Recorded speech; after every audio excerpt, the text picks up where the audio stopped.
بسم اللہ الرحمن الرحیم۔ محترم والدین اور عزیز طلباء، آج میں آپ کی خدمت میں یہ بتانے کے لیے حاضر ہوا ہوں کہ میٹرک اور انٹرمیڈیٹ کے امتحانات کی کیا صورتحال ہے۔ جیسا کہ کل کی ویڈیو میں آپ کو بتایا تھا کہ پنجاب کے تمام بورڈز اور وزیر تعلیم نے یہ کہا ہے کہ ہم نے امتحانات لینے ہیں، تو اس حوالے سے آج انہوں نے اپنی تجاویز وفاقی وزیر کے سامنے پیش کی ہیں۔ تو اس میں آج کیا طے پایا ہے، امتحانات کیسے لینے ہیں یا کینسل کرنے ہیں، یا اگر بچوں کو پاس کرنا ہے تو کیسے پروموٹ کیا جائے گا، کیا طریقہ کار اپنایا جائے گا، اس حوالے سے ساری ڈیٹیل آج میں آپ کی خدمت میں عرض کروں گا۔ تو اس سے پہلے کہ میں آپ کو کچھ بتاؤں، آپ ہمارے چینل کو سبسکرائب کر دیں اور ویڈیو کو لائک کر دیں تاکہ آپ کو نئے نئے جو بھی ویڈیوز ہم شیئر کریں، نئی ویڈیوز آپ کو ملتی رہے اور نوٹیفیکیشن آپ کو آتا رہے۔ بات یہ ہے کہ سب سے پہلی بات یہ ہے کہ جیسے میں نے آپ کو کل بھی بتایا تھا کہ تمام بورڈ کے جو چیئرمینز ہیں انہوں نے آج اپنی تجاویز دے دی ہے۔ اب وفاقی وزیر نے اس حوالے سے جو بات ہوئی ہے، جو ہمارے سننے میں آئی ہے، جو شفقت محمود صاحب ہیں وفاقی وزیر تعلیم، انہوں نے یہ بات اپنے ٹویٹر اکاؤنٹ پہ شیئر کی ہے کہ 80% جو اسٹوڈنٹ ہیں وہ اس بات سے مطمئن ہے کہ پیپر کینسل کرنے کا فیصلہ ٹھیک ہے، لہٰذا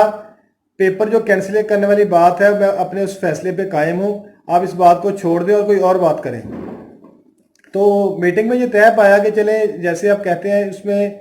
کوئی، انہوں نے کہا کوئی ابہام نہیں ہے میری بات میں نے اس دن بھی کہا تھا، یہ سب کی رائے کے ساتھ یہ بات طے ہوئی تھی کہ پیپر ہم نے نہیں لینے، کیونکہ کرونا وائرس کے جو پیک ہے ابھی آنی ہے، اسکول اوپن ہونے ہیں یا نہیں ہونے، کیا صورتحال ہے ابھی کوئی کچھ کہہ نہیں سکتا، تو لہٰذا پیپر ہم نے کینسل کر دیا تھا، اس بات کو بار بار ڈسکس نہ کریں۔ لیکن انہوں نے کہا پھر سیپلی والے اسٹوڈنٹس کا کیا بنے گا، اور جن بچوں نے امپرومنٹ کے لیے اپلائی کیا ہوا ہے، جو صرف ایف ایس سی کو امپروو کرنا چاہتے ہیں اپنے مارکس زیادہ کرنے کے، ان کا کیا طریقہ کار ہوگا۔ تو اس حوالے سے پھر آج انہوں نے یہ ٹائم دیا کہ آپ فرائیڈے تک اپنی تجاویز پیش کریں، ہم اس پہ غور و فکر کر لیتے ہیں۔ تو آج ہوا یہ ہے کہ انہوں نے کہا ہے کہ 2 سے 3 آپشنز ہیں اس حوالے سے، اگر بچوں کو پروموٹ کیا جاتا ہے تو انہوں نے ایف ایس سی کے حوالے سے یہ کہا ہے کہ ہم ایسے کریں گے کہ 4 سے 6% جو نمبر ہے سیکنڈ ایئر میں ان کے انکریز کر دیں گے، اور اس کو اگر اس کے بعد جو میٹرک کی کلاس ہے 10th کلاس، اس میں اب جیسا کہ میں نے کل آپ کو بتایا تھا کہ پریکٹیکل کے نمبر جو ہیں وہ 50% سارے اسٹوڈنٹس کو دے دیے جائیں گے، اور ریمیننگ جو 50% بچتے ہیں وہ سبجیکٹ کے مارکس کے حساب سے لگ جائیں گے۔ تو اب بات یہ ہے کہ ہم آپ کو یہ بھی نہیں کہہ سکتے کہ آپ بالکل ہر چیز چھوڑ دیں، کیونکہ ابھی پتہ کوئی نہیں، جس طرح یہ گورنمنٹ یو ٹرن لے رہی ہے، کل کو کیا پتہ یہ پھر کہہ دیں ہم نے ایگزام لینے ہیں۔ تو اس حوالے سے میری آپ کو یہ تجویز ہے کہ آپ لوگ جمعے کے دن تک ویٹ کریں کہ گورنمنٹ کیا حتمی فیصلہ کرتی ہے۔ اور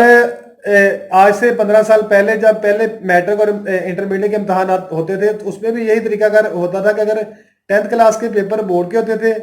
اور اسی طرح سیکنڈری کے بورڈ کے ہوتے تھے، اور 9th اور فرسٹ ایئر کے ایگزام اسکول اور کالجز اپنے پریمسز کے اندر لیا کرتے تھے۔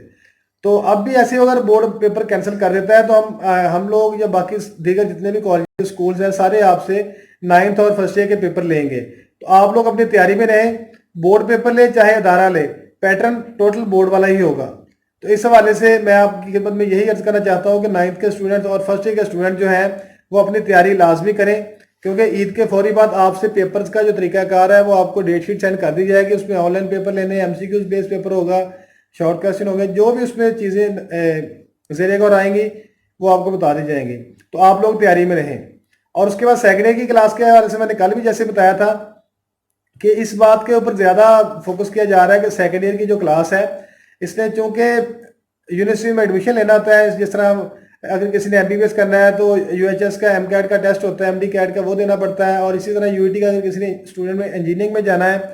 تو اس کو ای کیٹ کا ٹیسٹ دینا پڑتا ہے۔ ای کیٹ اور ایم ڈی کیٹ کے ٹیسٹ کے حوالے سے بھی آپ کو تیاری کرنی پڑے گی۔ یو ای ٹی کی ڈیٹ آ چکی ہے، اس حوالے سے انشاءاللہ کل یا پرسوں تک آپ کو ڈیٹیل ویڈیو بنا کے سینڈ کر دی جائے گی۔ تو باقی یہ ہے کہ میں آپ کو پھر یہی بات کہوں گا کہ آپ لوگ اپنی تیاری کے اوپر فوکس کریں۔ سیکنڈ ایئر یہ کریں کہ اپنی تمام بکس کو دیکھیں، اس کو تھوڑا بہت گو تھرو ہو جائے سلیبس سے، اگر کل کو پیپر نہیں بھی ہوتے تو آپ کو انٹری ٹیسٹ کی تیاری میں پریشانی کا سامنا نہ کرنا پڑے، کیونکہ صورتحال میں ٹیسٹ جلدی لیے جا سکتے ہیں انٹری ٹیسٹ کے۔ تو اب میں آپ سے بس یہی بتانے کے لیے حاضر ہوا تھا کہ فی الحال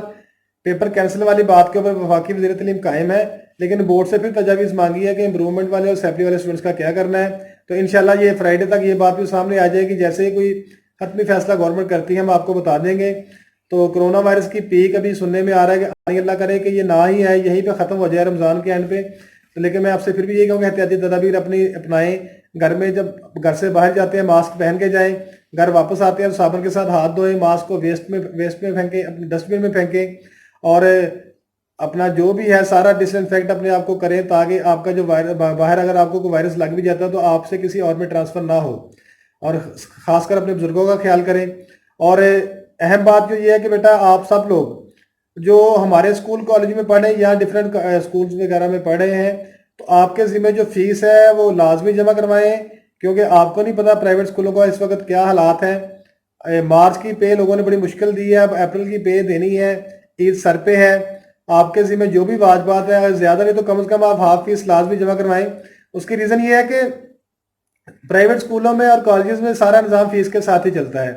جب تک آپ فیس نہیں جمع کروائیں گے تو ٹیچرز کی پے، بلڈنگ کا رینٹ، بجلی کے بل، سارے بڑے مسئلے مسائل آئیں گے. اس حوالے سے میں آپ کے یہ درخواست ہے آپ سے کہ فیس جو آپ کے ذمہ ہے یہ جلد از جلد جمع کروا دیں تاکہ جو مالی بحران سے کالج اور اسکول بچ سکیں. یہ نہ کہ آپ کل کو 1 مہینے بعد اسکول آئیں اور ٹیچرز وغیرہ ادارہ چھوڑ کے جا چکے ہوں کہ ہمیں پے ہی نہیں دے رہا ادارہ، تو کیا بنے گا. اس طرح کے پرابلمز فیس کرنے پڑ سکتے ہیں مختلف اداروں کو، کیونکہ پرائیویٹ سیکٹر میں اتنی سخت نہیں ہوتی کہ وہ اپنے پاس سے سارے خرچے کر سکے. باقی میں آپ سے یہی کہوں گا کہ انشاءاللہ جو بھی کرتی ہے یہ گورنمنٹ ایگزام کے حوالے سے انشاءاللہ آپ کو بتاتے رہیں گے، اور اللہ تعالیٰ آپ کے لیے بہتر کرے اور اس گورنمنٹ کو توفیق دے کہ جو بھی فیصلہ ہو اس میں آپ کے لیے فائدہ ہی ہو. اب بات یہ ہے کہ اس وبا کے حوالے سے میں نے جیسے آپ کو پہلے بتایا کہ اس کی پیک سننے میں آنی ہے، تو آپ لوگ خیال کریں اور جو آپ کے ذمہ فیس ہے وہ لازمی جمع کروائیں اداروں میں جا کے. 20% ڈسکاؤنٹ کے واسطے گورنمنٹ نے کہا ہوا ہے، اس کے مطابق سارے اسکول فیس لے رہے ہیں. آپ 20% ڈسکاؤنٹ کی آپ کے لیے سہولت اویلیبل ہے، آپ وہ اس کو اویل کریں. اور اس حوالے سے جو بھی مطلب آپ کے لیے فائدہ مند چیزیں ہیں اس کو اپنائیں. اس کو کسی سوچ میں نہ بیٹھا کہ پیپر ہونا ہے یا نہیں ہے، فیس تو آپ کے ذمہ ہے وہ لازمی آپ جمع کروائیں. باقی یہ ہے کہ انشاءاللہ اگر بورڈ کو فیصلہ جیسے ہی کوئی کرتا ہے تو آپ کی تیاری کے حوالے سے ایک مطلب تیار کر لی جائے گی. آپ کو تنہا نہیں چھوڑا جائے گا اس حالات میں. انشاءاللہ آپ کے ٹیچرز، آپ کا ادارہ آپ کے ساتھ کھڑا ہوگا. تو ہمیں آپ کی بہت فکر ہے. آپ لوگ اپنی صحت کا خیال کریں، سب سے پہلے ہیلتھ ہے، اس کے بعد کوئی اور چیز ہے. تو میں آپ سے یہ التماس کروں گا کہ اپنی تعلیم کے حوالے سے اور تربیت کے حوالے سے اور جو گھروں میں بیٹھ کے ٹائم ضائع نہ کریں، کوئی نہ کوئی دینی اسلامی کتب وغیرہ پڑھیں، نماز پڑھیں، روزے رکھیں، عبادت کریں. اعتکاف کے دن آ رہے ہیں، گھروں میں اعتکاف کریں، اور مطلب جو بھی ہے یہ ٹائم کو ضائع نہ کریں. باقی جس طرح میں نے آپ کو بتایا 9th کلاس اور فرسٹ ایئر کے بورڈ کے ایگزام ہو یا ادارے کے ایگزام ہو، ان کے ایگزام ہونے ہیں. پیچھے رہ گئی سیکنڈ ایئر، تو سیکنڈ ایئر کا یہ ہے کہ اپنے انٹرنس کی تیاری کریں. فی الحال تک تو یہی فیصلہ ہے وفاقی گورنمنٹ کا کہ ایگزام سارے کینسل کر دیے ہیں. لیکن پھر بھی اس گورنمنٹ کا میں آپ کو بتا رہا ہوں بیٹا بار بار کہ پتہ کوئی نہیں کب کون سا کتنا بڑا یوٹرن یہ لیتے ہیں، اینڈ ٹائم پہ جا کے پتہ نہیں کیا فیصلہ کر دیں. تو اسی لیے آپ کو ہر وقت ہر حال میں ہر طرح کے چیلنج سے نمٹنے کے لیے تیار رہنا چاہیے. میں آپ کے لیے دعا گو ہوں. اللہ تعالیٰ آپ کا حامی و ناصر ہو. دعاؤں کے ساتھ